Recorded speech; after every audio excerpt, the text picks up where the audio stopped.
Om Swastiastu. Kami dari kelompok 11 akan membahas materi silabus 14 tentang dilema seorang manajer. Pertama-tama, kami akan memperkenalkan diri. Ada IKD Andre Purnama, IPUDU Widya Kencana Putra, dan IGD Eka Putra Swianata.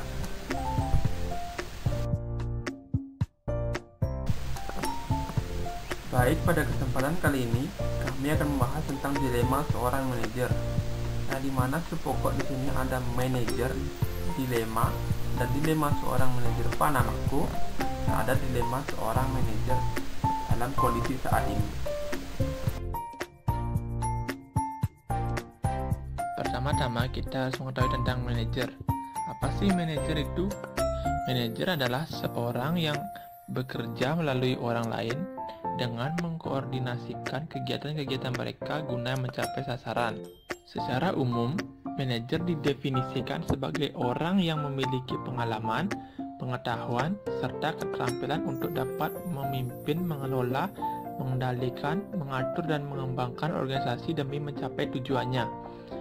Manajer juga merujuk pada seorang yang dapat mengarahkan orang lain dan mampu bertanggung jawab atas kegiatan ataupun pekerjaan tersebut. Kemudian di sini ada fungsi dan tujuan manajer. Tugas pemimpin yang pertama di sini ada menjadi pemimpin organisasi. Tugas ini ialah seorang manajer memiliki kewajiban untuk memastikan bahwa langkah-langkah yang dijalankan oleh divisinya sudah berjalan sesuai dengan rencana di awal atau sudah tepat menuju kepada tujuan perusahaan.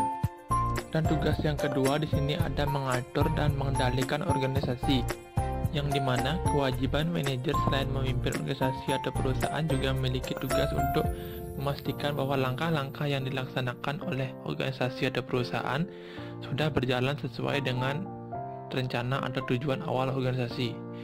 Oleh karenanya, pekerjaan seorang manajer dalam hal ini adalah mengatur dan mengendalikan sumber daya dan proses manajemen di dalam organisasi ataupun perusahaan agar efektif dan efisien.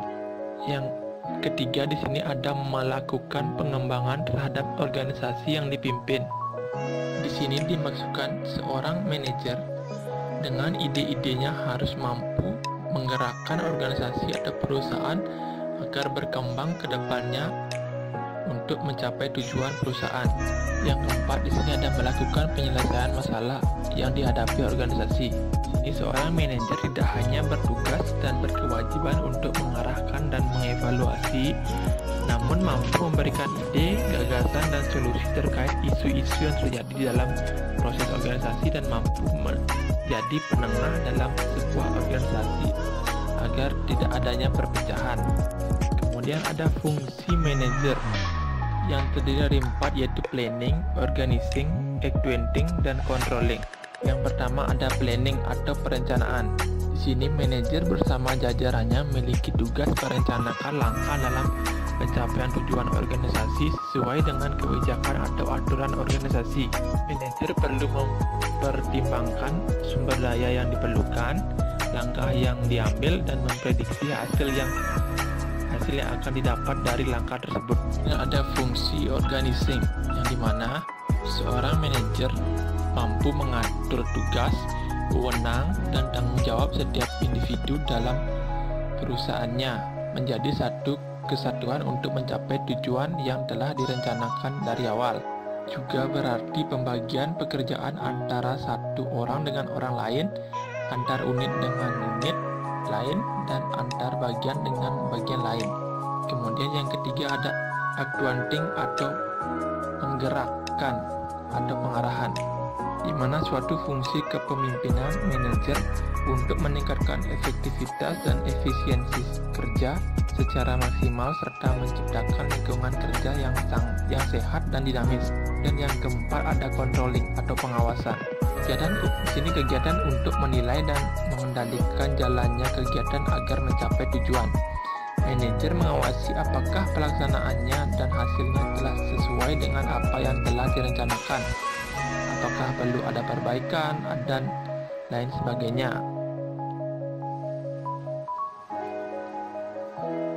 Nah, kemudian di sini ada dilema.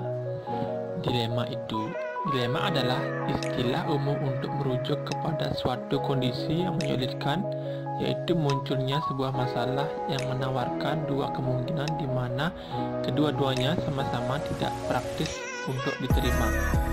Yang dimana dilema ini bisa disebut dengan kebingungan untuk memilih satu atau dua yang bisa membuat bingung atau dilema. Kemudian dalam organisasi terdapat sebuah dilema, yaitu dilema etis atau dilema etika. Yang dimana dilema etika sulit dikenali karena sifatnya sangat spesifik dan banyak faktor situasional tertanam di dalamnya. Ada dilema etis dalam organisasi, yaitu situasi di mana pelaku bisnis menghadapi banyak pilihan dan tidak ada jawaban yang benar. Pebisnis mengambil keputusan menemukan dilema yang timbul dari konflik abadi antara tujuan dan sarana. Dari dilema yang dialami seorang manajer, maka seorang manajer harus memiliki 3 keterampilan sebagai berikut, yaitu keterampilan konsepsional atau conceptual skill. Kedua, ada keterampilan berhubungan dengan orang lain atau humanity skill. Yang ketiga, ada keterampilan teknis atau technical skill. Kemudian yang pertama ada keterampilan konseptual. Seorang manajer harus memiliki keterampilan konseptual untuk membuat konsep, ide, dan gagasan demi kemajuan organisasi. Gagasan atau ide serta konsep tersebut kemudian harus dijabarkan menjadi suatu rencana kegiatan yang akan dilaksanakan oleh semua anggota organisasi. Yang kedua, ada keterampilan berhubungan dengan orang lain. Selain kemampuan konsepsional, manajer juga perlu melengkapi keterampilan berkomunikasi atau keterampilan berhubungan dengan orang lain, yang disebut juga keterampilan kemanusiaan. Dengan komunikasi yang persuasif, bersahabat, dan kebapakan akan membuat karyawan merasa dihargai dan kemudian mereka akan bersikap terbuka. Kemudian yang ketiga ada keterampilan teknis atau technical skill. Seorang manajer harus memiliki 1 atau lebih keterampilan teknis dalam bidang tertentu. Keterampilan utama yang harus dimiliki seorang manajer adalah keahlian akuntansi agar mampu mengecek pendapatan dan pengeluaran perusahaan. Selain memiliki ketiga keterampilan itu, manajer harus memiliki metode kepemimpinan dalam perusahaan, yaitu 1. Harus mempunyai visi yang jelas. Visi atau target ini merupakan sebuah daya atau kekuatan untuk melakukan perubahan yang mendorong terjadinya proses ledakan kreativitas dari orang-orang yang ada dalam perusahaan. Kedua, ada bersikap responsif, di mana seorang manajer harus selalu tanggap terhadap setiap persoalan, kebutuhan, harapan, dan impian yang dimiliki karyawan. Selain itu, manajer harus selalu aktif dalam mencari solusi dari setiap permasalahan ataupun tantangan yang dihadapi oleh perusahaan. Kemudian yang ketiga, ada mampu menjadi seorang pelatih atau pendamping bagi orang-orang yang dipimpin. Di sini maksudnya yaitu harus memiliki kemampuan untuk menginspirasi dan mendorong bawahannya dalam menyusun perencanaan, baik itu rencana kegiatan, target sasaran, rencana kebutuhan sumber daya, dan lain sebagainya. Di sini ada dilema seorang manajer Panamaco. Sebelum itu, kita harus mengetahui tentang Panamaco. Apa itu Panamaco? Panamaco adalah perusahaan cola besar di Amerika Latin dan merupakan bagian penting dari operasi global Coca. Penjualannya menyumbangkan sekitar 6% dari penjualan konglomerat minuman soft drink Coca-Cola dunia. Atau dengan kata lain, hanya saja penjualan Panamaco sama dengan sebotol dalam kerat penjualan soft drink Coca-Cola global. Di Amerika Latin, Panamaco menjual banyak Coke. Nah, di wilayah geografis di mana krisis keuangan, pergolakan politik, dan bencana alam menjadi kenyataan hidup yang tak terhindari, Pan American Beverage Inc.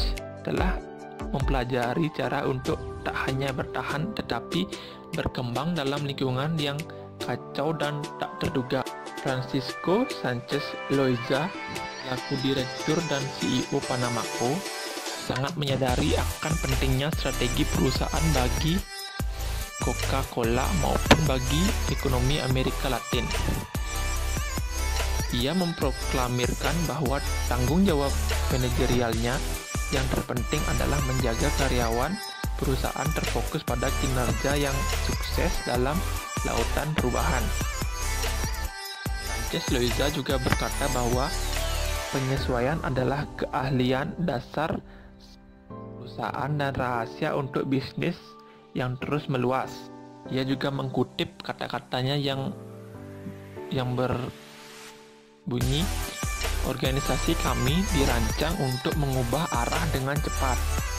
Sanchez Loaiza selalu mendorong manajer Panamaco untuk berfokus pada fleksibilitas, komunikasi yang baik, dan reaksi yang cepat. Manajer lokal diberi berbagai otonomi untuk membuat keputusan dan menanggapi secara mandiri kekuatan pasar dalam wilayahnya. Mereka mempunyai wewenang untuk melaksanakan program dan inisiatifnya sendiri. Walaupun manajer Panamaco hargai dan mendukung perlunya penyesuaian yang berkelanjutan yang mampu mengikuti permintaan pasar, karyawan reguler non-manajerial sering tidak memahami mengapa diperlukan begitu banyak perubahan. Kemudian ada dilema seorang manajer di kondisi seperti sekarang, yaitu COVID-19. Perusahaan-perusahaan yang terdampak COVID-19 tidak punya pilihan selain menginstruksikan sebagian karyawan tetap masuk kerja. Kondisi ini menggambarkan betapa berisikonya para pekerja yang masih beraktivitas di luar rumah, dan hal ini menjadi salah satu faktor penghambat upaya pemutus rantai penyebaran COVID-19. Risiko yang dihadapi para pekerja tentu tidak hanya pada diri mereka sendiri, namun juga keluarga, tetangga, bahkan warga di sekitarnya ketika mereka kembali dari kantor atau lapangan. Berbagai himbauan supaya masyarakat tidak keluar rumah atau social distancing terus disosialisasikan oleh pemerintah pusat maupun daerah. Namun himbauan ini tidak ada yang secara resmi dapat membebaskan para pekerja dari tanggung jawabnya. Tetap bekerja di kantor atau lapangan sesuai kebijakan perusahaan. Walaupun tidak sedikit perusahaan yang dengan serius menjalankan himbauan tersebut dengan membatasi operasional dan memperlakukan metode kerja dari rumah atau WFH bagi para karyawannya. Lantas, jika dihadapkan pada situasi yang dihadapi oleh perusahaan saat ini, apakah perusahaan harus menghentikan operasional secara penuh atau tetap menjalankan secara terbatas? Dan apa yang dapat dilakukan supaya kebijakan yang dikeluarkan tidak memunculkan isu non-teknikal namun dapat memaksimalkan utility semua stakeholder? Perusahaan juga bertanggung jawab memantau kondisi kesehatan setiap karyawan setiap hari dan mendukung penuh proses pengobatan ketika menentukan atau ditemukan karyawan terdampar COVID-19 hingga sembuh. Menjalin komunikasi dan selalu melibatkan semua karyawan dalam menyusun dan menjalankan kebijakan sehingga aspek justice dan fairness juga dipenuhi dengan upaya dan ikhtiar terbaik oleh semua pihak. Optimis perusahaan dan karyawan dapat bahu-membahu melewati krisis dengan tetap sustain. Namun, dalam kondisi di mana penyebaran virus sudah dalam tahap yang sangat darurat, maka kesehatan dan keselamatan pekerja harus menjadi prioritas utama perusahaan dan karyawan itu sendiri. Baik, demikian presentasi dari kelompok kami. Kesimpulannya, dalam sebuah perusahaan pasti akan ada masalah yang harus dihadapi seorang manajer, namun harus bisa diselesaikan dengan kerja keras dan akal sehat. Nah, manajer merupakan pemimpin dan mensupervisi, artinya mereka mengusahakan agar pihak bawahan bekerja ke arah pencapaian tujuan dan sasaran-sasaran umum. Meskipun ada dilema, seorang manajer harus mampu membuat keputusan-keputusan, artinya mereka mengembangkan suatu proses dengan apa yang dipilih dari suatu arah tindakan-tindakan daripada alternatif-alternatif yang tersedia untuk tujuan mencapai suatu hasil yang diinginkan bersama. Terima kasih. Om Santi Santi Santi Om.